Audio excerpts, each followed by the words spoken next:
नमस्कार, आप देख रहे हैं हल्ला बोल। आपके साथ मैं हूं अंजना ओम कश्यप। बड़ी खबर के साथ बुलेटिन की शुरुआत कर रहे हैं, क्योंकि जो तस्वीरें आ रही है करनाल से, किसानों की एक बार फिर मोर्चाबंदी तेज हो गई है। हरियाणा के करनाल में लाठीचार्ज के खिलाफ किसानों ने आंदोलन तेज कर दिया है। हजारों की तादाद में किसान करनाल के अनाज मंडी से निकले हैं और मिनी सेक्रेटेरिएट का घेराव करने के लिए जा रहे हैं। कल किसानों ने प्रशासन के साथ बैठक की थी, लेकिन बात नहीं बनी, जिसके बाद किसानों ने हल्ला बोल का फैसला बरकरार रखा। और आज वहीं की तस्वीरें आप देख रहे हैं। किसानों पर लाठीचार्ज को लेकर यह नाराजगी थी और करनाल में आज प्रदर्शनकारी किसान आपको दिख रहे हैं। जो प्रदर्शनकारी हैं वो बड़ी तादाद में सेक्रेटेरिएट के घेराव के लिए आगे बढ़ रहे हैं।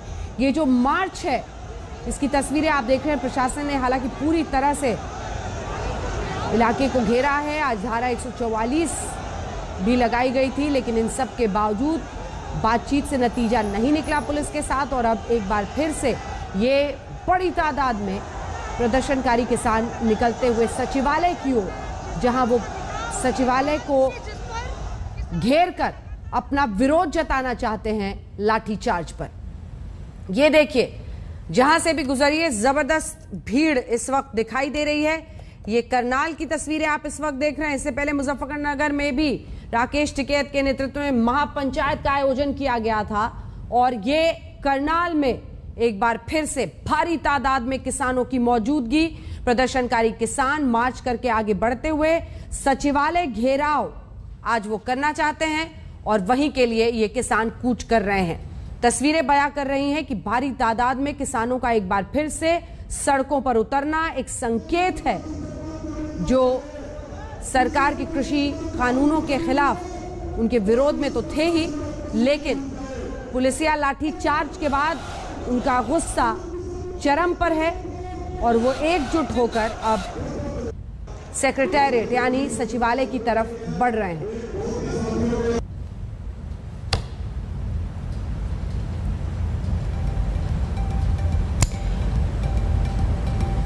उत्तर प्रदेश से लेकर हरियाणा मुश्किलें बीजेपी की सरकार के लिए, क्योंकि ये विरोध प्रदर्शनकारी किसान सरकार के खिलाफ, प्रशासन के खिलाफ हल्ला बोल रहे हैं। और आज जो उनका प्लान था लाठीचार्ज के विरोध मार्च का, वही आपको दिख रहा है इस वक्त, जब वो करनाल में अपना गुस्सा दिखा रहे हैं। एक बार आपको सुनाते हैं जो वहां पर नारे लगाए जा रहे हैं इस वक्त।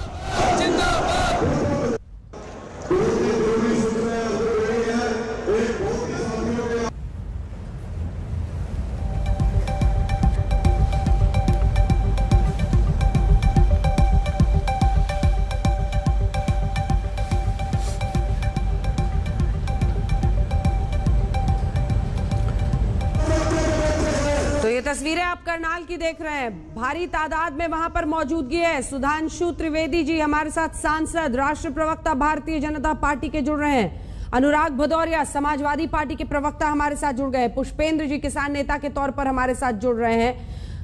बीएसपी की तरफ से भी हमारे साथ युद्धवीर धर्मवीर चौधरी इस वक्त जुड़ रहे हैं। लेकिन सबसे पहले सुधांशु त्रिवेदी जी आपके पास आते हुए जरा तस्वीरें दिखाइए सुधांशु जी को। सुधांशु जी, ये तस्वीरें क्या कह रही हैं सरकार से, बीजेपी से? करनाल में ये विरोध प्रदर्शन है आज किसानों का लाठीचार्ज के खिलाफ, पुलिसिया ज्यादती के खिलाफ, और ये निकल पड़े हैं सेक्रेटेरिएट को घेरने के लिए। अब भी आपको लग रहा है कि विरोधी पार्टी, विपक्षी पार्टियां कुछ कर रही हैं खेल, या फिर आपको समझ में आ रहा है कि आज उतरे हैं किसान? अंजना जी, 10 महीने से किसानों का आंदोलन चल रहा है। तो ये कौन से किसान हैं जिनको इन 10 महीने में न बुआई करने की जरूरत पड़ी, न जुताई करने की जरूरत पड़ी, न कटाई करने की जरूरत पड़ी, और वो पूर्णतः आंदोलन को समर्पित कार्यकर्ता के रूप में निरंतर आंदोलन में रत हैं? क्या ये अपने आप में इस बात के लेकर संदेह नहीं उत्पन्न कर रहा है कि इसमें कितनी हकीकत और कितनी सियासत है? जहां तक इस घटना की बात थी, सरकार ने इस विषय के ऊपर पूरी संवेदनशीलता से विचार किया। सचिवालय मार्च करने की बात थी। सरकार ने इस प्रत्याशा में कि किसी प्रकार की कोई हिंसक गतिविधि या उपद्रव नहीं होगा, तो बैरियर्स भी हटा लिए थे। शांतिपूर्ण प्रदर्शन करने का सबको अधिकार है, इसमें कोई दो राय नहीं है, परंतु यथार्थपूर्ण डिस्कशन करने का भी अधिकार है। आप आइए, तथ्यों पे बात करिए, यथार्थ देखिए, तो कोई समस्या की बात नहीं। परंतु अंजना जी, ये किसान अचानक कोलकाता भी चले जाते हैं जब पश्चिम बंगाल की बात होती है, फिर उत्तर प्रदेश का चुनाव नजदीक आएगा तो लखनऊ जाने की बात होने लगती है। तो बात साफ समझ में आती है कि ये किसान से ज्यादा ये मुद्दा, और जो उनकी कार्यक्रमों में बोला जाता है तो सीधे पार्टी का नाम लेके चलिए सरकार के खिलाफ बोलिए, ओके, सरकार के खिलाफ तो बोलने का आपका अधिकार है। एक सेकंड आप नाराज हैं सर तो सरकार के खिलाफ। शुरू में मैं सबको बोलने देती हूँ, लेकिन आपको टोक रही हूँ। ये जो इतने सारे आपको दिख रहे हैं किसान, ये सारे आपको राकेश टिकैत के आदमी दिख रहे हैं, भारतीय किसान यूनियन के आदमी दिख रहे हैं, क्योंकि उन्हीं पर आप निशाना साध रहे हैं। मेरा सवाल आपसे ये है कि आपको क्या लगता है, बुआई कटाई करके जब गुर्बत और गरीबी सिर्फ काटनी होती है, किसान ने अगर तय किया है कि वो सड़कों पर विरोध करेगा, तो फिर आप कैसे कह देंगे कि कैसे उनके परिवार में और लोग नहीं है क्या जो कर सकते हैं? और ये तो सर 2 दिन का मामला है, नहीं तो लाठीचार्ज के खिलाफ आज गुस्से पर निकले हैं ना सड़कों में। ये नाराजगी आप लोगों को समझ क्यों नहीं आ रही सर? जी मैं बता रहा हूं, नहीं मैं बिल्कुल तथ्य रूप में समझा रहा हूं। जैसे मैंने कहा, कोई बुआई करने नहीं गया, कोई जुताई करने नहीं गया, कटाई करने, चलिए कोई बात नहीं भाई। ये तो वो किसान है जिन्होंने कहा था हम ट्रैक्टर के द्वारा घेर देंगे, और ट्रैक्टर कितने पूरे भारत में? केवल 43 लाख। और किसान कितने हैं? खुद दावा करते हैं 80 करोड़। तो 60 करोड़ 80 करोड़ जितने किसान आप मानते हैं, चलिए 10 करोड़ परिवार मान लीजिए, तो आप तो जनाब उन 40 लाख लोगों की नुमाइंदगी करते हैं जो सबसे ईश्वर की कृपा से सबसे समृद्ध और सक्षम किसान हैं, जिनके पास ट्रैक्टर हैं, और उसी आधार पर आपने कहा था हम घेराव कर लेंगे। इसीलिए मैं पूछना चाहता हूं, चलिए हमारी बात को न मानिए, इनका कहना है भाजपा तो पूर्वाग्रहग्रस्त होकर बोल रही होगी, तो ये बताइए, अगर ये इतना ही खराब कानून है, समस्या है, तो जहां राज्यों में हमारी सरकारें नहीं हैं, राजस्थान में कितना आंदोलन है, महाराष्ट्र में कितना आंदोलन है, तेलंगाना में कितना आंदोलन है, आंध्र में कितना आंदोलन है, पश्चिम बंगाल में कितना आंदोलन है, तमिलनाडु में कितना आंदोलन है, और इनके परम आदरणीय, सम्माननीय, अभिनंदनीय और बाकियों के लिए निंदनीय राहुल गांधी जी जहां से सांसद हैं, केरल, वहां तो ये एमएसपी है ही नहीं, और वहां कितना आंदोलन है, बता दें। ठीक है, इसका जवाब देंगे। कांग्रेस पार्टी की तरफ से भी अभय दुबे जुड़ गए, लेकिन पुष्पेन जी को एक बार दिखाई, पुष्पेन जी को, सुधांशु जी। पुष्पेन जी, वो सीधा कह रहे हैं बुआई कटाई नहीं हो रही है क्या? अगर ये किसान है, सीधा बीजेपी का ये मांगना है कि ये एक चुनावी हथकंडा बन गया है, राजनीतिक हो चुका है ये पूरा का पूरा आंदोलन। पुष्पेन जी। नहीं, देखिए सुधांशु जी को खेती किसानी के विषय में लगता है ज्यादा कुछ पता नहीं है। धान की बुआई जो है जून में हो चुकी थी, और उसमें पानी वगैरह लगता रहता है, और वो उस तरीके से चलता रहता है, पहली बात। दूसरा ये है कि 14 करोड़ किसान परिवार इस देश में है, और 5 की औसत संख्या के परिवार के हिसाब से जो है लगभग 70 करोड़ की आबादी बनती है। और ट्रैक्टरों के माध्यम से जो आप कह रहे हैं कि ट्रैक्टर थे, ट्रैक्टरों से घेराव, अरे घेराव ट्रैक्टर नहीं करते हैं, घेराव व्यक्ति करते हैं, किसान करते हैं। तो 14 करोड़ किसान और इनके परिवार यदि जिस दिन सड़क पर उतर जाएंगे, तो आपकी गद्दी हिंद महासागर में नजर आएगी, ये समझ लेना। उनमें से कुछ लोग यहाँ आए हैं मात्र, और उनकी बात भी आप सुनने का काम नहीं कर रहे हैं, लेकिन जो घर पे बैठे हुए हैं उनकी पूरी संवेदनाएं, पूरी भावनाएं इस आंदोलन के साथ जुड़ी हुई है। आप चाहते हैं कि सारे सड़कों पर उतर जाएं? आपकी दिल्ली में 1.5-2 करोड़ आदमी रहता है। अगर किसानों ने सारी तरफ से हाथ बांध करके भी चारों तरफ से दिल्ली को घेर दिया, तो सांस, पानी, हवा सब बंद हो जाएगी। आप चाहते हैं कि वो सारे सड़कों पर उतरे? तो ये चीजें आप ना कहें। बड़ा और वृहद आंदोलन है, इतना बड़ा आंदोलन कोई आजादी से लेके आज तक हुआ नहीं है कि 9 महीने तक वहां बैठे रहे, 600 से ज्यादा किसानों की जो है वहां पर शहीदी हो जाए, उसके बावजूद भी आप सुनने का काम नहीं कर रहे हैं। आप केवल कह रहे हैं कि राजनीति से प्रेरित है। अरे मैं बिल्कुल साफ तौर पे कह रहा हूँ, ये राजनीति है आपको हटाने की अब, क्योंकि आप हमारे सेवक बन के आए थे। हमने आपको 300 सीटें दी थी कि आप जाइए और हमारे पक्ष की नीतियां बनाइए। आप हमारी सेवा नहीं कर रहे हैं, तो मालिक कहा कि उस सेवक को जो बाहर करे। इसमें तकलीफ क्या है? ये राष्ट्र नीति है, राष्ट्र धर्म है, और लोकतंत्र का आधार है। यदि सरकार लोगों की बात को ना माने, तो लोग उसको दी हुई ताकत को वापस छीन सकते हैं। जवाब दीजिए सुधांशु जी। वो सीधा कह रहे हैं, अब कोई पर्दा नहीं है, वो कह रहे हैं हाँ राजनीति है आपको हटाने की, हिंद महासागर में आपका सिंहासन चला जाएगा अगर आपने नहीं समझा इस बार तो। ना, हम इनकी बात का स्वागत करते हैं। आपने सीधा कहा, हम सीधा स्वीकार करते हैं। आप विपक्षी दलों के झंडे भी लगाए हुए हैं, कार्यक्रम भी कर रहे हैं, सीधे आप कह रहे हैं हटाना है। आपने कहा मोदी योगी को हटाना है, भाजपा को हराना है, तो फिर खुलेआम कहिए ना, ये संयुक्त विपक्ष का राजनीतिक मंच है। तब फिर बेचारे भोले भाले किसानों की आड़ लेने की क्यों कोशिश कर रहे हैं? और आपने कहा 14 करोड़ किसान हैं। अंजना जी, मैं याद दिलाना चाहता हूं, शायद दो कुछ कभी हो सकता है विस्मृत हो गया हो, ये कोविड की तीसरी लहर से पहले कांग्रेस ने एक मेमोरेंडम दिया था राष्ट्रपति को 10 करोड़ किसानों के सिग्नेचर के साथ। एक तो इनका गजब का नेटवर्क था कि पता नहीं कितने कम दिन के अंदर, 1-2 हफ्ते के अंदर 10 करोड़ किसानों के साइन करवा लिए थे। मगर याद करिए, उसी समय इन्होंने एक देशव्यापी बंद किया था और जिसका पूरे देश में कितना व्यापक असर हुआ था वो सब हम लोगों ने देखा था। इन्होंने कह दिया था कि उत्तर प्रदेश के केवल हम 3-4 जिलों को रखेंगे, उत्तराखंड को भी नहीं रखेंगे। और उसी दिन मुझे याद है, जिस दिन किसान मोर्चा ने देशव्यापी बंद का आह्वान किया था, उस दिन पश्चिम बंगाल में हमारे राष्ट्रीय अध्यक्ष जगत प्रकाश नड्डा जी का पूरा कार्यक्रम चल रहा था, रोड शो हो रहा था। तो बहुत साफ दिख रहा है। पुष्पेंद्र जी, आपकी बात सही है, 14 करोड़ किसान हैं, आपके साथ कितने हैं आप ये बताइए ना। इसीलिए मैं पूछ रहा हूं, पंजाब, हरियाणा और पश्चिमी उत्तर प्रदेश के कुछ जिलों को छोड़कर, उत्तर प्रदेश के हम भी रहने वाले हैं, आप भी, 75 जिले हैं उत्तर प्रदेश में, आप 15 जिलों का नाम बताइए जहां आंदोलन चल रहा हो। देखिए, मैं आपको बता चुका, सारे देश का किसान इस आंदोलन के साथ जुड़ा हुआ है, पहली बात। दूसरा यह है कि आप इस गलतफहमी को पालते रहिए कि इनके साथ कोई नहीं है। ये गलतफहमी यूपीए के समय में भी हो गई थी, अन्ना आंदोलन के समय हो गई थी। अगली बार 44 सीटें रह गई, कहां से कहां गिर गए और 10 साल से सत्ता से जो है बाहर हो गए। तो ये गलतफहमी आपके दिमाग में है, अच्छी बात है, बिल्कुल पालिए इसको। 2022 में आपको नतीजों का पता चल जाएगा, बंगाल में आपको पता चल चुका है। तो आपकी जहां जहां सरकारें हैं, जो है लोकतंत्र में हमारा जो है वोट देने का अधिकार है, वोट के माध्यम से आपको बनाया था, वोट के माध्यम से आपको समाप्त करने का काम कर देंगे। वहां पर एसडीएम को जो आदेश दिया गया और एसडीएम ने जो बात कही कि सिर फोड़ दो इनके, क्या लोकतंत्र, आप किस तरह का लोकतंत्र चला रहे हैं? तालिबानी लोकतंत्र चला रहे हैं क्या, कि किसी का भी सर फाड़ दो, शांतिपूर्ण बैठे हुए लोगों को जो के ऊपर लाठी चार्ज कर दो, पूरा खोपड़ी खुल गई है लोगों की, टांके आए 25-25 उनके सर में। इस तरह का लोकतंत्र आप अब मैं अन्य पार्टियों को भी शामिल करना चाहती हूँ पुष्पेंद्र जी। एक बार सुधांशु जी को ये तस्वीरें मैं दिखाना चाहती हूँ, तो फुल स्क्रीन तस्वीरें दिखाइए। हाँ सुधांशु जी, ये सब किसान नहीं है, ये किसान नहीं है। मैं सीधा प्रश्न कर रही हूँ सुधांशु जी। कब कहा कि किसान नहीं है ना? ये समृद्ध, हाँ ये किसानों का एक वर्ग है, हाँ। जो कि इस व्यवस्था के लाभार्थी थे, उनके समर्थक हैं। किसानों के एक वर्ग को लाभ भी था, किसानों के एक वर्ग को, मेजॉरिटी वर्ग को इससे लाभ नहीं था। इसीलिए मैंने पूछा यदि ये किसान है अभी। अच्छा ये बताइए, पुष्पेंद्र जी ने कहा कि हमें जानकारी नहीं है, जून में बुआई हुई थी, तो ये बताइए पिछले साल जून में बुआई हुई थी और ये तो आंदोलन चल रहा पिछले साल नवंबर से, तो इस जून में बुआई हुई, उसके बाद कटाई हुई, जुताई हुई, कब हुई भाई? 10 महीने में कुछ भी नहीं हुआ मान्यवर, 10 महीने में कुछ भी नहीं हुआ है।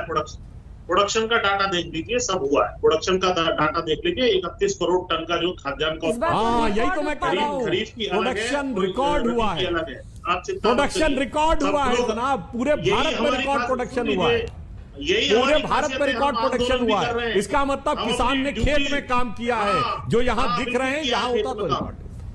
हम खेत में भी काम करेंगे और हम आंदोलन भी कर रहे हैं, हम अपनी ड्यूटी से पीछे नहीं हट रहे, इस बात को समझ लीजिए आप। और हम वोट की मशीन में बटन दबा के भी अपना काम करेंगे, तीनों काम हम करेंगे पूरे। चलिए ठीक है, अब मैं अन्य पार्टियों को शामिल करना चाहती हूँ। करनाल से कुछ सिक्योरिटी की भी तस्वीरें आ रही हैं, सुरक्षा, मैं आ रही हूँ एक सेकंड सुधांशु जी, कि किस तरह से वहां पर प्रशासन ने इंतजाम किए हुए हैं सुरक्षा के, उस पर भी चलेंगे। लेकिन अनुराग भदौरिया जी, उनका कहना है कि समृद्ध किसान है, जिनको बिचौलियों से फायदा होता था, ये वही किसान है जो आज इन मुद्दों को लेकर सामने आ रहे हैं। छोटा किसान बीजेपी के साथ है। मुझे लगता है कि भारतीय जनता पार्टी की हालत शुतुरमुर्ग जैसी हो गई है, उन्हें वो तूफान नजर नहीं आ रहा है। अच्छी बात है नहीं नजर आए, अगर आपको एक किसान नजर नहीं आते हैं तो अच्छी बात है। यही किसान आपकी सरकार जो 2022 में चुनाव उत्तर प्रदेश में है ना, यही आपकी सरकार जो बोई हुई सरकार है उसको उखाड़ के फेंक देगी। ये वो किसान है जिसको आप मुख्य धारा से हटाना चाहते हो, ये वो किसान है। आंदोलन आज का नहीं है, जब जब किसानों पर अत्याचार हुआ आंदोलन हुआ है। 80 साल पीछे चले जाइए, 1927 में सहजानंद, स्वामी सहजानंद जी आपको याद होंगे, उन्होंने भी किसान आंदोलन शुरू किया था। उनका भी क्या था, उन्होंने बोला था ना, लठ हमारा अधिकार है। उनका ही नारा था अंग्रेजों के खिलाफ, माल गुजारी के खिलाफ, जो माल गुजारी उनको नहीं देते थे। कहते थे किसान का पहला हक है, अन्न पे पहला किसान का है, ये जिम्मेदारी हमारी आपकी बनती थी किसानों का सम्मान करना। तब अंग्रेजों का अत्याचार था, आप अंग्रेजों जैसा अत्याचार उनके किसानों के साथ कर रहे हो। ये आंदोलन, इसी तरह की तस्वीर आपको 1927 में 1936 में दिखाई पड़ी होगी, जब किसान आंदोलन पहली बार इतनी तेजी से स्वामी सहजानंद जी ने किया था और जिसमें समर्थन था पूरे देश का। वही किसान आंदोलन आज है और उन्होंने अंग्रेजों की हुकूमत उखाड़ के फेंक दी थी। आप क्या हैं? आपको ये किसान 2022 उत्तर प्रदेश से उठा के हिंद महासागर में नहीं, आपको ऐसी जगह फेंकेगा जहां दोबारा जन्म नहीं ले पाओगे आप। ये हालत हो जाएगी आपकी। अरे लेकिन मिस्टर भदौरिया, शुतुरमुर्ग की तरह बैठे रहिए। मिस्टर भदौरिया, मेहनत करे किसान, आंदोलन करे किसान, फसल काटने आप लोग आ जाएं। देखिए एक चीज अंजना जी आप समझ लीजिए, किसान हमेशा इस देश के राजनीति का हिस्सा रहा है। आप क्या चाहते हो? गांव का व्यक्ति राजनीति नहीं करे? आप क्या चाहते हो? किसान कमजोर, कहते मजबूर और मजदूर बन के गांव में पड़ा रहे? उसके नहीं, वो आए नहीं। धन्ना सेठ यहाँ पे आके राजनीति करें, भारतीय जनता पार्टी के धन्ना सेठों को लाके राजनीति में भर दे, और जो किसान गांव में बैठा है वो राजनीति नहीं कर सकता। ये गांव का रूल है भाई। 70% व्यक्ति यहाँ पे आदमी गांव में रहता है और गांव का आदमी राजनीति नहीं करेगा तो कौन करेगा? सुधांशु जी राजनीति करें। ठीक है, सुधांशु जी जवाब दे दे, फिर आनंद लें, लेकिन किसान नहीं करेगा। ये सुधांशु जी की आदत है, वो अपना यहाँ आराम से रहे दिल्ली में। ठीक है, जवाब सुनिए, जवाब सुनिए। किसान नहीं करेगा, जवाब के लिए नहीं लड़ेगा। जवाब सुनिए, बात है भाई। जवाब सुनिए सुधांशु जी, फिर अभय दुबे जी को दिखाए।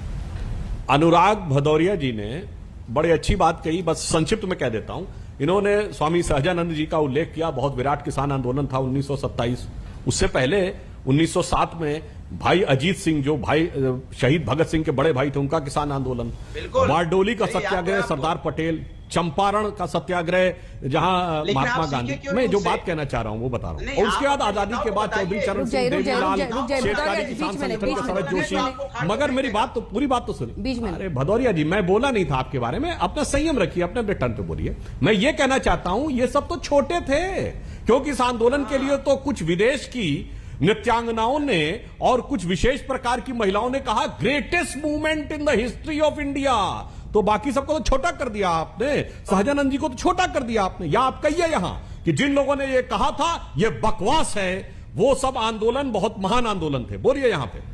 मैं तो कह रहा हूं सहजानंद जी ने आंदोलन, किसान का सबसे पहला आंदोलन शुरू करने वाले व्यक्ति थे और उन्हें बताया था कि किसान का जमीन पे पहला हक है। हाँ तो कहिए ना, जिन्होंने ये कहा था कि ये भारत के इतिहास का सबसे बड़ा किसान आंदोलन है, यह बकवास था, उसकी हम निंदा करते हैं। मैं जो कह रहा हूँ सुन लीजिए। आय बाय साय मत बोलिए। आय बाय साय का मतलब आप लेके आए सहजानंद जी का आंदोलन। एक एक करके प्लीज। परेशान है, उसको अधिकार उसको मिलना चाहिए, उसको अधिकार दे रही। इतनी भीड़ देख के भी आंख बंद कर रहे शुतुरमुर्ग की तरह। यहाँ किसान धरने पे बैठा है, यहाँ पे देखिए हजारों की संख्या भीड़ नजर आ रही है और आप उसको किसान मानने को तैयार नहीं है, उसको आप गांव का व्यक्ति मानने को तैयार नहीं है। कह रहे संपन्न लोग हैं। अरे संपन्न माने कहते हैं ना, सावन के अंधे को हरा हरा दिखाई देता है, क्योंकि ये बीजेपी सावन के अंधे है ना, उसको हरा हरा दिखाई दे रहा है। हर काम, हर आदमी उनको बड़ा दिखाई दे रहा है, क्योंकि बड़े आदमी के चक्कर में रहते हैं, उनको गरीबों से लेना देना नहीं है। किसान भी उनको अमीर दिखाई दे रहा है। तो आप पहने रहते हैं। एक बार फिर से तस्वीरें दिखाते, एक बार फिर से तस्वीरें जरा फुल स्क्रीन दिखाइए। और अभय जी, वही सवाल जो मैंने उनसे पूछा था, क्योंकि जब ऐसा कोई महापंचायत हो, बड़ा आंदोलन हो, राहुल गांधी जी फोटो ट्वीट कर देते हैं। पिछली बार गलत फोटो भी, पुरानी फोटो ट्वीट हो गई थी, गलत नहीं, पुरानी फोटो। लेकिन सवाल यह है कि आंदोलन ये किसानों का है। बार बार सरकार का आरोप हो रहा है कि ये सियासी हो गया है। कल ही बैठकर एक किसान नेता ने कहा कि कांग्रेस इसकी फंडिंग कर रही है। सियासी है, और अगर किसानों का है तो आप लोग क्यों फसल काटने आ जाते हैं? अंजना जी, हम फसल काट रहे हैं? ये तो मोदी जी ने दो किसान, जिनको वो दो मानते हैं ना किसान, अडानी और अंबानी, उनको किसान की खड़ी फसल काटने का अधिकार इस कानून के तहत दे दिया। इसलिए हम विरोध कर रहे हैं। सुधांशु जी के आंदोलन गिना रहे थे किसान के। अरे 2 अक्टूबर 1918 भूल गए? पश्चिमी उत्तर प्रदेश का किसान गन्ने की कीमत मांगने आया था सुधांशु त्रिवेदी जी, मार मार के लहूलुहान कर दिया विश्व हिंसा दिवस के दिन। अभी भी हमने देखा करनाल में कितनी बर्बरता पूर्वक मारा है। वो प्रशासनिक अधिकारी भारतीय जनता पार्टी की सत्ता की सरपरस्ती में कह रहा है मार मार के लहूलुहान कर देना, सिर फूटना चाहिए किसानों का। और यही सब तर्क तो देते थे 2014 में जब सत्ता में आए थे। वो रेड के बाद एक मोदी जी 3 अध्यादेश लेकर आए थे जमीन को हड़पने के, तब भी यही सारे आर्गुमेंट देते थे। मुझे एक प्रमाण दीजिए जो मोदी जी ने किसान के हक में आपने कोई काम किया हो। 3 अध्यादेश जमीन के लेकर आए, सुप्रीम कोर्ट में शपथ पत्र दे दिया कि 50% से ऊपर समर्थन मूल्य दिया तो मार्केट डिस्टॉर्ट हो जाएगा। प्रधानमंत्री जी 2016 में कहा कि विश्व की सबसे अच्छी फसल बीमा योजना लेकर आ रहा हूं। अरे पूछिए ना प्रधानमंत्री जी से, गुजरात ने क्यों इनकार कर दिया उसको लागू करने से? इस साल फसल बीमा योजना गुजरात में लागू नहीं की गई क्योंकि 26,000 करोड़ रुपए का कंपनियों को सीधा सीधा मुआवजा हुआ, मुनाफा हुआ है। आपने 20,000 रुपए प्रति हेक्टेयर खेती की लागत बढ़ा दी कि नहीं बढ़ा दी? 32 रुपए डीजल में बढ़ गए, कीटनाशक में बढ़ गए, खाद में जीएसटी, अरे कॉम्प्लेक्स फर्टिलाइजर की तो सब्सिडी तक आपने विड्रॉ कर ली। शर्म नहीं आई किसानों का दमन करते हुए? और आज भी आप ये आर्गुमेंट, मुझे एक उदाहरण दीजिए, जब ये स्थगित है कानून, तभी संभव हुआ ना कि मई के महीने में आपने दाल पर पुराना एसेंशियल कमोडिटी का कानून लगाकर दाल पे कैपिंग कर दी, 200 टन की बड़े व्यापारियों को और 5 टन की छोटे व्यापारियों को। और आज आपका राष्ट्रीय स्वयंसेवक संघ भी चिट्ठी लिख रहा है मोदी जी को कि 3 साल से जो दाल के इंपोर्ट पर रोक लगी थी, मोदी जी किन 2 पूंजीपतियों के कहने पर खोल दी? देश पूछना चाहता है आपसे। आप जवाब तो दीजिए प्रधानमंत्री जी, आप क्यों इतनी बर्बरता और निर्दयता किसानों के साथ कर रहे हैं? मुझे एक पूरे शो में प्रमाण दे दीजिएगा, इस कानून का फायदा गिना दीजिए, नहीं तो मैं पूरे शो में निरंतर आपको बताते रहूंगा कि क्या जो तस्वीर अभी दिखा रहे थे, इससे पहले वो दिखाइए फुल स्क्रीन। आप देख रहे हैं वहां पर किस तादाद में लोग मौजूद हैं। पुलिस और प्रशासन भी उसी तादाद में मौजूद है। लेकिन ये जो स्थिति बन रही है करनाल की, अभय जी की भी बात का जवाब दीजिए, लेकिन स्थिति पर नजर रखकर भी जरा जवाब दीजिए। ये यूं ही नहीं हो रहा है, ये पिछले कई महीनों का एक कल्मिनेशन हम देख रहे हैं। सुधांशु जी। हाँ बिल्कुल, देखिए सरकार पूरी सतर्कता से, सजगता से और संवेदनशीलता से इस पे नजर रखे हुए हैं। आज भी यदि उनको ईमानदारी से बात करनी है फैक्ट के आधार पे, तो हम बात करने के लिए तैयार हैं। हाँ, यह बात सही है कि 10 महीने का कल्मिनेशन है जिसमें नाना प्रकार के लोग, नाना प्रकार के दल, नाना प्रकार के चित्र विचित्र प्रकार की चीजें, आरोप प्रत्यारोप शब्द शामिल थे। तो ये उनको तय करना है कि आपको उसका कल्मिनेशन या परिणति कैसे करनी है। मगर हमारे मित्र अभय दुबे जी भी बड़े आक्रोश में बोले कि किसानों के साथ यह हुआ। अभय दुबे जी, किसानों का जलियांवाला बाग किसे कहा जाता है? भूल गए 1998 मध्य प्रदेश मुल्तई, जब एकमात्र बार ऐसी स्थिति जबकि पुलिस ने सीधे गोलियां किसानों की तरफ इनकी चलाई गोलियां। सरकारी आंकड़े ने माना कि 24 किसान मारे गए, और उस जमाने में तो पता नहीं कितने मारे गए थे। यानी सीधे किसानों की तरफ बंदूकों का मुंह करके फायरिंग हुई। किसकी सरकार थी भाई? बोलिए ना। दिग्विजय सिंह की सरकार, आपका ही राज्य मध्य प्रदेश, और आकर यहां पर आप ऐसा भाषण देते हैं। अब मैं आप इस पे आ रहा हूं वर्तमान में। आप नहीं, हम आप आके बता रहे हैं आप। अच्छा ये बताइए, जब आपने ये कहा कि स्वामीनाथन कमेटी की रिपोर्ट 10 साल तक दबा के कौन सरकार बैठी रही, हमने लागू किया आने के बाद किसान, ओहो, आप अपने मैंने सिर्फ ये कहा भारत के इतिहास में यदि किसानों का जलियांवाला बाग कहा जाता है तो वो कांग्रेस ने किया। हाँ, पूरा कर। अब मैं एक और बात आता हूं, अपने अपने टर्म पे बोलेंगे, अच्छा रहेगा, सबको बात समझ में आती। अब दूसरी बात मैं कहता हूं, 10 साल तक स्वामीनाथन आयोग की रिपोर्ट दबी रही, हमने आकर उसको लागू किया। आज देखिए एमएसपी में दुगनी वृद्धि हुई है, 66,000 करोड़ रुपए की खरीदारी हुई है, 2 करोड़ 42 लाख किसानों को लाभ मिला है, किसान सम्मान निधि दी गई है हमारी सरकार के द्वारा, और जो अन्य ग्रामीण इंफ्रास्ट्रक्चर है, गांवों में बिजली, सड़क, पानी पहुंचना, वो सब तो एक अलग विषय है। अगर ईमानदारी से काम किया है तो आप देखिए, इसीलिए पूरे भारत में हर राज्य में स्थिति अच्छी चल रही है, रिकॉर्ड उत्पादन हो रहा है, एमएसपी में रिकॉर्ड वृद्धि हो रही है, सारे किसानों को सब कुछ मिल रहा है। और जहां तक आपने कहा ठीक है सर, तो सड़कों पर क्यों है ये लोग? कि खाद्यान्न के क्षेत्र में ये तस्वीरें आ रही है, राकेश टिकैत जिनके बारे में आप बोल रहे थे नाम लिए बिना, वो दिख रहे हैं वहां पे। हाँ नहीं, वो तो वो तो कल भी दिख रहे थे। ये बताइए वो कौन कौन से विषय नहीं लाए? अब विषयांतर में नहीं करना चाहता, वरना वो तो अल्लाह अकबर तक ले आए थे। क्या लेना देना है भाई? सांप्रदायिकता, दंगे, हर हर महादेव, अल्लाह अकबर, ये सब का किसान आंदोलन से क्या लेना देना है?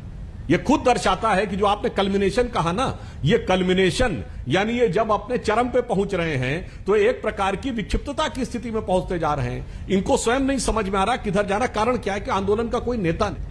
न्यू अनाज मंडी से जिला मुख्यालय जो सचिवालय है वहां तक वो जा रहे हैं और वहां के घेराव का पूरा प्लान है। ये तस्वीरें लगातार वहां से आ रही हैं। भारी तादाद में किसानों का ये प्रोटेस्ट मार्च प्रदर्शनकारी किसानों का चल रहा है। महापंचायत या फिर महासियासत, हल्ला बोल में आज इसी विषय पर आप चर्चा देख रहे हैं। आइए एक बार फिर से आपको लिए चलते हैं करनाल। भारी तादाद में किसान प्रदर्शनकारी वहां सड़कों पर उतरे हुए हैं। तस्वीरें वहीं की आप देख रहे हैं। पुलिस प्रशासन के लिए बड़ी जद्दोजहद, लेकिन इसी प्रशासन की ज्यादती यानी लाठीचार्ज के खिलाफ आज किसान एकजुट हुए हैं और वो सीधे वहां अनाज मंडी से रुख कर रहे हैं सचिवालय का। सचिवालय घेराव का उनका प्लान है। इस बीच धारा 144 से लेकर इंटरनेट की सेवाएं सब कुछ वहां बंद कर दी गई हैं। एहतियाती तौर पर ड्रोन भी दिखाई दे रहे हैं जिसके जरिए नजर रखा जा रहा है इस आंदोलन पर। आइए आपको सीधे लिए चलते हैं। कुमार कुणाल हमारे सहयोगी इस आंदोलन में वहीं पर मौजूद है, उनकी जल्दी से ये रिपोर्ट देख लीजिए।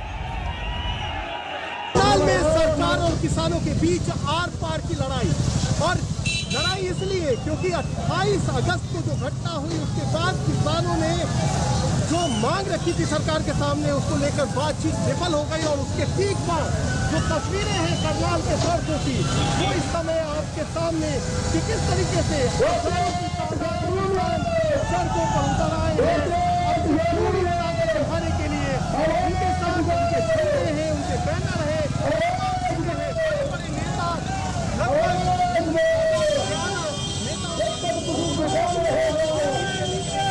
लेकिन उसके बाद हुई और किसानों ने अपना दम दिखाने का फैसला किया है। और उस समय पूरी तरह से नेशनल हाईवे जो कि दिल्ली से चंडीगढ़ की तरफ जाता है उस पर हर तो क्या है मंजर, वो हमारे सहयोगी कुमार कुणाल की इस रिपोर्ट से आप समझ रहे होंगे, जो मार्च करके आगे बढ़ रहे हैं सचिवालय के घेराव के लिए।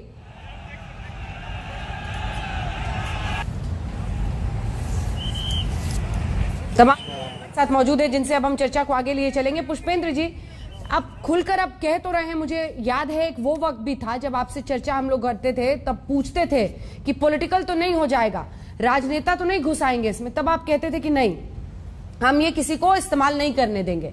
लेकिन आज ऐसी नौबत आ गई है, इसके बाद मैं आ रही हूं धर्मवीर जी, आज ऐसी नौबत आ गई है कि आप सीना ठोक के कह रहे हैं कि हाँ ये राजनीति है, आपको हटाने की राजनीति है।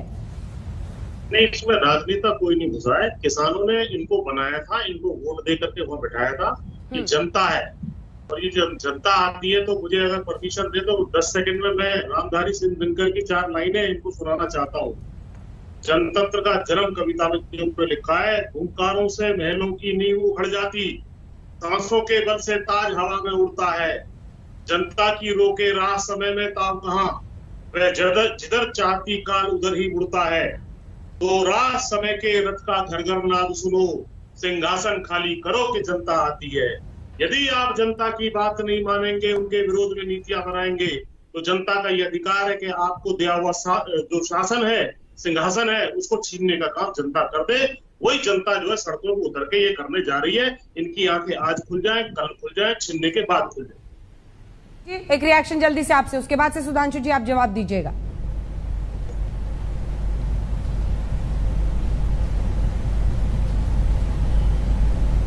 धर्मवीर जी, कभी किसानों के हक की बात उठाते हुए बीएसपी कभी नहीं दिखी सड़कों पर, या आपको लगता है कि किसान नहीं है ये? नहीं, बीएसपी कभी सड़कों पर नहीं दिखी। आप रिकॉर्ड उठा के देखिए, 2007 से 12 में आदरणीय बहन कुमारी मायावती जी ने किसानों के गन्ने का मूल्य दुगना बढ़ाया था, 125 रुपए से 250 रुपए करने का काम किया था। और जो सरकारें, चुनी हुई सरकारें अगर धोखे से ये कहें कि हम आय दुगनी करेंगे, तो ये किसानों के साथ एक छलावा बीजेपी की सरकार ने किया, चाहे वो हरियाणा हो, उत्तर प्रदेश हो, पंजाब हो या देश के अन्य राज्य हो। आज किसान सड़कों पे उतरे हुए हैं। क्यों उतरे हुए हैं? जब चुनी हुई सरकारें किसानों के हक और अधिकारों पर कुठाराघात करें, तो बाबा साहब के वोट की ताकत से ये सरकार पर चोट करने का काम करेंगे। और आज उत्तर प्रदेश समेत पूरे देश में जो किसानों की हालत है, आज बिजली, पानी, खाद के रेट क्या है, लेकिन ये निकम्मी सरकारों ने किसानों की दुगनी आय, छोड़ दीजिए आप अंजना जी, जो बीजेपी के लोगों ने कहा था कि हम जो है किसानों के लिए ये योजना लाएंगे, वो योजना लाएंगे, कोई योजना किसानों के लिए सरकार नहीं लाई। अडानी अंबानी को आगे करके इन्होंने जो है किसानों की जमीनों पर अपनी बुरी नजरें डालने का काम किया है। और इस देश का अन्नदाता किसान अपनी जमीन को अपनी मां से भी ज्यादा प्यार करता है। वो अपनी जमीन नहीं देगा, अपनी फसल की लागत को पूंजीपतियों के हाथों में नहीं जाने देगा, वो जान दे देगा, लेकिन पीछे नहीं हटेगा। मैं सुधांशु त्रिवेदी जी बैठे हैं, पूरी जिम्मेदारी के साथ कह रहा हूं, या तो ये सरकारें तीनों कानूनों को वापस ले, नहीं तो इनके बुरे दिन आने वाले हैं और इनके तंबू उखड़ने वाले हैं। 2014 से अब तक जितने राज्यों में भी चुनाव हुए हैं, ये ज्यादातर चुनाव हारे हैं राज्यों में। अब उत्तर प्रदेश के साथ 5 राज्यों के चुनाव आने वाले हैं। ये किसान अन्नदाता बाबा साहब के वोट की ताकत से इन 5 राज्यों में भी इनको हराने का काम करेंगे। और जो बार बार कहा जा रहा है कि राजनीति हो रही है, तो क्या ये राजनीति सिर्फ बीजेपी वाले जानते हैं, दूसरी पार्टियां नहीं जानती, या इस देश का अन्नदाता नहीं जानता? बाबा साहब ने जो वोट की ताकत अडानी अंबानी को दी है, वही है किसान का मेरे मजदूर को दिया है। और अरे यूपी की ही चिंता कर लीजिए सुधांशु जी, ठीक है, ये जो आंदोलन यूपी की ही चिंता करके किसानों की सुध ले लीजिए, आवाज पड़ने वाला है। यूपी की ही सुध ले लीजिए किसानों की चिंता करते हुए। 403 में से 120 है ना जिन पे प्रभाव पड़ सकता है अगर किसानों का इस तरह से विरोध देखा जाता है। देखिए, धर्मवीर जी ने अपना चुनावी शैली में जो अपना वक्तव्य टीवी के ऊपर दिया, हाँ, धर्मवीर जी ने चुनावी शैली में जो अपना वक्तव्य टीवी पर दिया, तो मैं सिर्फ उनको याद दिलाना चाहता हूं कि उत्तर प्रदेश में पलवल में किसानों के ऊपर दमन किसके शासनकाल में हुआ था? बसपा के शासनकाल में हुआ था ना। भट्टा परसौर, पलवल उत्तर प्रदेश में नहीं है। टिप्पल उस जमाने में कहां हुआ था? सपा बसपा की सरकारें थी ना जब किसानों के ऊपर दमन। आपने टर्न में बोलिए जनाब, आपका भाषण मैंने पूरा सुना। अरे पलवल कहां? आवाज नीचे आप सुनिए था। भट्टा परसौल, बीच में नहीं। अरे भट्टा परसौल में क्या हुआ था? देखिए, मैं बता रहा हूं आपको, मथुरा के पास टप्पल में किसके सरकार के शासनकाल में हुआ था? भट्टा परसौल किसके सरकार के शासनकाल में हुआ था? नोएडा के पास, बताइए। इसलिए हमको सबको पता है कि किसानों के लिए किसने किया, और सपा और बसपा दोनों यूपीए सरकार में को समर्थन दे रही थी और समर्थन ले रही थी जब स्वामीनाथन आयोग की रिपोर्ट में एक चीज आगे नहीं बढ़ी। खैर, उस विषय को छोड़िए। जहां तक राजनीति की बात है, अंजना जी, मैं इस बात के लिए भी तैयार हूं, आप खुल के राजनीति में विरोध करिए। जैसा कि पुष्पेन जी ने कहा, अभी मुझे एक बात याद आई, इन्होंने रामधारी सिंह दिनकर जी की कविता कही ना, उठ जाग समय के रथ का घर घर नाद सुनो, सिंहासन खाली करो कि जनता आती है। जनाब, समय बदल रहा है, समझिए। ये जो चंद किसानों ने सिंहासन बना रखा था अपना, पूरे के पूरे किसानों के सरमाए के ऊपर, वक्त का पहिया बदल रहा है, उसको समझने की कोशिश करिए। और जहां तक भीड़ की बात है, तो कुछ कुछ वैसा ही है जब आज से 70 साल पहले राजशाही गई थी ना, 564 रियासतें थीं। अंजना जी, अगर 2-2 हजार लोग वो रियासतें के लोग ले आए होते तो 11 लाख लोग होते दिल्ली में। उस जमाने में धरना प्रदर्शन का इस प्रकार का वातावरण नहीं था, तो 11 लाख से ज्यादा नहीं है। यही तो बात है। जो जमी जमाई सल्तनत थी, जो जमी जमाई आपका सिंहासन था, उसके पाए हिल रहे हैं कुछ लोगों के। बस ये समस्या है, और आम किसान के हाथ में वो ताकत जा रही है। जैसे जब लाइसेंस राज खत्म हुआ, इंडस्ट्रियलाइजेशन में, इंडस्ट्री में लिबरलाइजेशन हुआ, तो उद्योगों में जमे जमाए लोगों के बाद नए लोग आए। जब शिक्षा में लिबरलाइजेशन हुआ, उसमें जमे लोगों के साथ नए लोग आए। आप देखिए, मीडिया में लिबरलाइजेशन हुआ तो सरकारी मीडिया के अलावा अन्य लोग आए। आज किसानों को भी वो अधिकार तो दीजिए, उन्हें खुलेआम आने का अधिकार दीजिए कि सरकारी बस के अलावा प्राइवेट से भी चल सके। जिस पे अच्छा लगे उस पे चलिए। जैसे कोई आज आपसे नहीं कहता कि आप कुर्ता पहने हैं तो आपने सरकारी मिल से ही खरीदा है कि गैर सरकारी। सुधांशु जी, तो समझा दीजिए ना, ताकि वो टिकैत साहब, पुष्पेन साहब की बातों में ना आए। आप ही समझा दीजिए उन किसानों को जो सड़कों पर उतर रहे हैं। तो उनके बस की नहीं। मैं उसी बिंदु पे तो आ रहा हूं ना, मैं उसी बिंदु पे आ रहा हूं। जिसका सरमाया जा रहा है कैसे मानेगा भाई? अभी देखिए, अब ये बीच में एक भदौरिया जी, अच्छा भदौरिया, चलिए एक वाक्य आप पे भी कह देता हूं। हम लोग बचपन में थे अंजना जी, तो भदौरिया जी के नेता आदरणीय मुलायम सिंह जी के लिए हम लोग सुनते थे धरती पुत्र मुलायम सिंह, सबसे बड़े किसान नेता थे। और आखिर में क्या हुआ? आखिर में अपना ही पुत्र नजर आया, बाकी किसान किनारे। और इन्हीं की पार्टी में ऐसे नेता हैं जो गरीबी की रेखा से 125 करोड़ की संपत्ति 10 साल से कम समय में बना लेते हैं और किसानों के हित की बात करते हैं। बुंदेलखंड निधि का पैसा जब सपा की सरकार थी तो उत्तर प्रदेश ने नहीं खर्च किया, मध्य प्रदेश ने खर्च कर लिया था। इसका जवाब दीजिए, किसानों के हित के लिए बुंदेलखंड का क्या किया था? क्योंकि विभागों में बंडर बाट के बीच में पैसा फंसा रहा था बुंदेलखंड के किसानों। हाँ, अब जवाब दीजिए। की तरफ चले गए। हाँ, देखिए, आपने कहा कि नहीं, बुंदेलखंड विकास निधि के पैसे पर भी जवाब दीजिएगा। आप एक चुप तो हो जाइए, 1 मिनट प्रभु। आपने बोला जलियांवाला बाग कांड हत्या हुआ था, कहां? मध्य प्रदेश में कांग्रेस की सरकार थी, 24 किसान मारे गए थे। अरे प्रभु, कांग्रेस से कंपेयर कर रहे हो? यहाँ 800 से ज्यादा किसानों की मौतें हो गई। थोड़ा बहुत तो अंदर में, अपने अंदर में क्रूरता खत्म कीजिए। ये जो निष्ठुरता खत्म कीजिए। 800 किसान की मौत हुई है, क्या आपने एक बार भी उनके बारे में बात की? क्या किसान वो हिंदुस्तानी नहीं है? क्या किसान इस देश का नागरिक नहीं है? क्या उसको आप अपना नहीं समझते? क्या उसके जो घर के लोग आज रोड पे आ गए होंगे, उनकी पत्नियां विधवा हो गई होंगी, बच्चों के ऊपर से बाप का साया छिन गया, क्या उनके बारे में आपने 2 शब्द बोला? 24 लोग याद है, लेकिन 800 लोगों की मौत हुई वो याद नहीं है। आप भी वही कर रहे हैं जो उन्होंने किया था, उससे ज्यादा आप कर रहे हो आज। और आप किस तरह की बातें करते हैं बैठ के यहाँ पे? ये जो आंदोलन आपको दिखाई पड़ रहा है, आंदोलन वैसा ही आंदोलन है जैसे अंग्रेजों के समय किसानों ने किया था। आप भूल रहे हो, और किसान को खदेड़ के बाहर फेंक दिया था। तो आपका भी समय आ गया है। प्रभु, ये ज्ञान व्यान देना बंद कीजिए। अब ज्ञान आपको किसान दे देगा, और किसान से बड़े ज्ञानी आप नहीं हो, क्योंकि किसान यहाँ पे अन्न पैदा करता है। आपको अन्न चाहे धूप हो, बारिश हो, सर्दी हो, वो तपती धूप में अन्न पैदा करके आपको खिलाता है, और आप उस पे अत्याचार करके यहाँ पे। ठीक है, एक बार दुबे जी बोले थे, सुधांशु जी जवाब देंगे। दुबे जी, ठीक है, ठीक है अनुराग जी, दुबे जी एक लाइन एक साथ जवाब दीजिएगा। सुधांशु जी आप ही से लास्ट में जवाब देंगे। देखिए, सुधांशु जी को मैं थोड़ा ठीक कर देना चाहता हूँ। 2016 का वो शपथ पत्र भूल गए मोदी जी ने जो सुप्रीम कोर्ट में दिया? शपथ पूर्वक मोदी जी ने कहा कि स्वामीनाथन कमीशन की सिफारिशें जनवरी 2014 कांग्रेस के शासन काल में 175 हूबहू इंप्लीमेंट कर दी गई। अब आइए उत्तर प्रदेश पे। अरे 10 रुपए उत्तर प्रदेश में गन्ने पर बढ़ा है, क्या कमिट करके आए थे कि 400 रुपए क्विंटल गन्ने का भाव कर देंगे हम सत्ता में आए तो? अभी चीफ सेक्रेटरी की अध्यक्षता में जो परामर्श, सुधांशु जी एक लाइन में सिर्फ जवाब देना होगा कि 352 रुपए गन्ने का कम से कम करना। ठीक है, वक्त की कमी है सर, वक्त की कमी है, वक्त की कमी। सुधांशु जी जल्दी से। बस एक लाइन बता देता हूं अंजना जी, मैं बोलना चाहता था, अनुराग भदौरिया को यह भी नहीं पता है कि 98 की जो फायरिंग हुई थी उसका नेतृत्व जो कर रहा था सुनीलम उर्फ सुनील मिश्रा, वो समाजवादी पार्टी का एमएलए था, जिसके ऊपर कांग्रेस ने जेल में डाला था। आज ये कांग्रेसियों के पक्ष में आग खड़े हो गए। छोड़िए सर, पुरानी बात हो गई, अभी तो इसकी चिंता कीजिए। जो ठीक है, तस्वीरें आ रही है, वक्त की कमी है, वरना बहस लंबी चलती। करनाल में किसानों का विरोध हो रहा है, उसी विरोध की तस्वीरें हम आपको जल्दी से जरा दिखाते हुए एक बार फिर से ब्रेक पर जाएंगे, क्योंकि किसान जिस तरह से प्रदर्शन कर रहे हैं और वो मिनी सचिवालय की तरफ आगे बढ़ रहे हैं, ये किसानों का गुस्सा है लाठीचार्ज के खिलाफ। यानी किसानों का आंदोलन बीजेपी को राहत की सांस नहीं दे रहा। देखते रहिए आज